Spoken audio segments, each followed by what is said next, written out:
This next one is a bandwagon that I am now on and I have not been on, and that is the Wayward Children series, specifically Every Heart a Doorway by Seanan McGuire.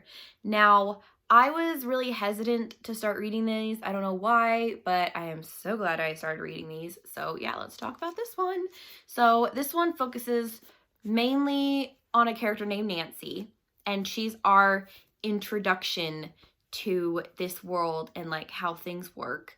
And so she originally came from the halls of the dead, was what her door was.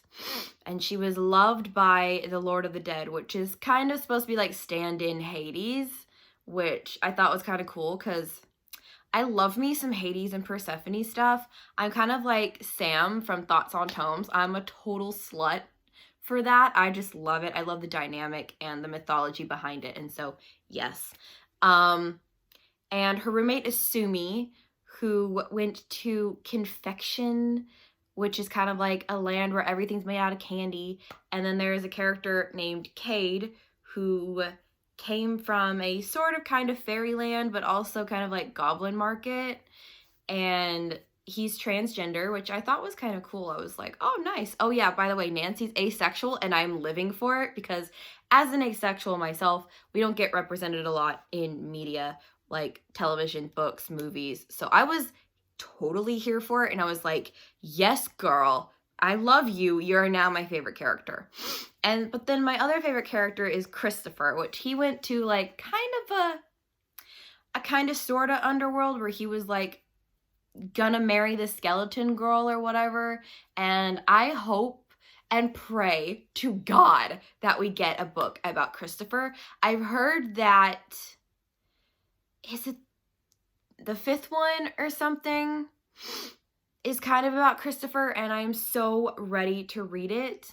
I don't have it, but I will be acquiring it soon after I finish Down Among the Sticks and Bones, which I have not read yet, because you can probably see it's right there on top of Ninth House. I haven't read it yet, but I will. And then I will continue in this series because I'm loving it so much. So, and then there's another girl named Lorelai who was the kind of pseudo daughter of like the queen of ladybugs or something. I don't know. She went to like a bug world where everything was small and she had like really good eyesight.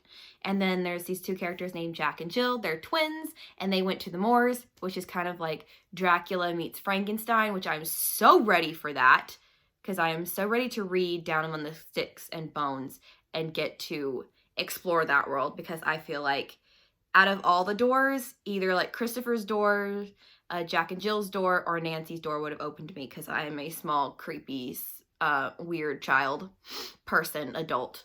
So I feel like those doors would fit me the best. So now that we're done going over that extensive cast of characters, which I love each and every one of them, let's talk about the plot. So as I said, Nancy is kind of our audience stand-in where she doesn't know anything about what's going on. We don't know anything about what's going on. And so we're like following her. And as soon as she arrives, the people in the house start dying. So I'm not going to tell you who dies, but two of the characters in the cast of characters I mentioned die.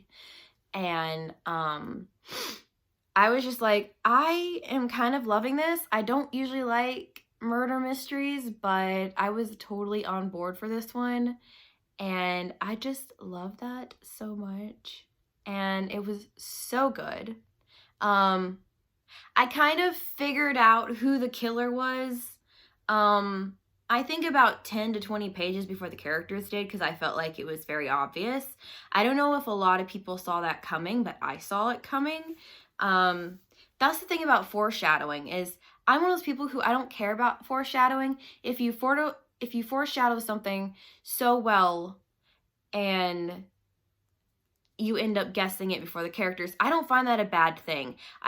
Especially if it's like towards the end. Now, if it's like smack dab in like the beginning of the book, like Sea Witch, I was like, Okay, I know where you're going with this. I feel like you're laying it on really, really thick, and I'm not stupid. So I liked it in this one where it was like it was kind of subtle that we're like if you weren't paying attention, you wouldn't have caught it, which I was. And so I did catch it. So I was like, thank you for that. So yeah, we can't talk about romance and chemistry because she's asexual.